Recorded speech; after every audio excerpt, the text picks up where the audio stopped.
যাওয়ার আগে তোর সম্ভব না ভাই, এবার যাওয়ার আগে তোর দিছে।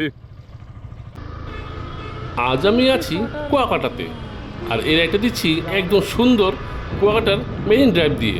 সামনে সোজা লম্বা রাস্তা, এক পাশে সমুদ্র আর অন্য পাশে সবুজ।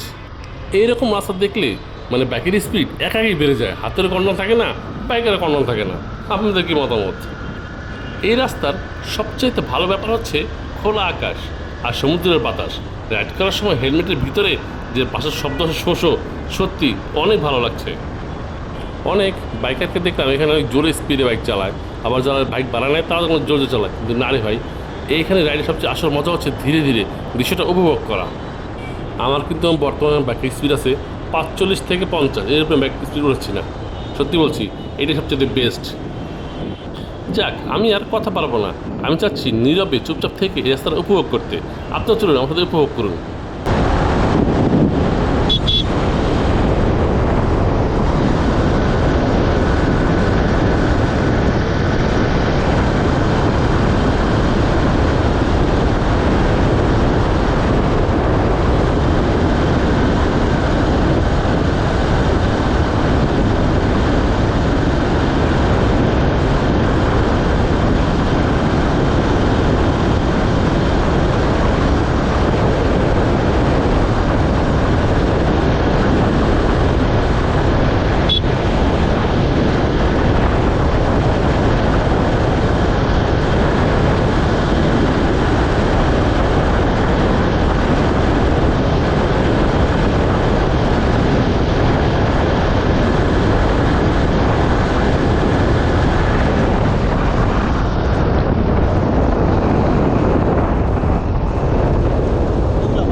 নাম নাকি উড়া দিব তো উড়াল দিব হ্যাঁ উড়াল দিলে এটাও যাওয়ার আগে তোর সম্ভব না ভাই, এবার যাওয়ার আগে তোর দিছে।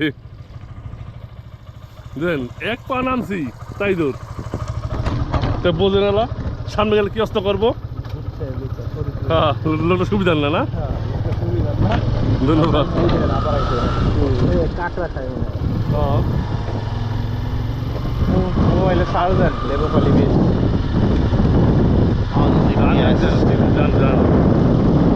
লেবু খালি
ভাঙা গেছে জায়গাটা।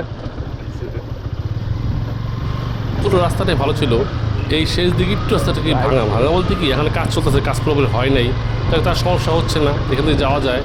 তো এই হচ্ছে আজকের ভিডিও কেমন অবশ্যই কমেন্টে জানাবেন। এইরকম বাকি রাস্তা ঠিক হয়েছে, পাকাটা এখন বাকি আছে বুঝছেন। সরকারের কাছে আগ্রহ আবেদন জানাচ্ছি রাস্তাটা দ্রুত পাকা করে দিন, না হলে কিছু একটা হয়ে যায়, অ্যাক্সিডেন্ট হইতে পারে। যেই বাংলাদেশের কথা সম্ভবই না বাইক চালানো। অসহযোগ আন্দোলন আমরা শুরু করবো পর্যটক বাস পার এখানে থাকে যারা যে লেবু খালে মানে যে একা একটা চাকা করে লাগে বুঝছেন দূরে।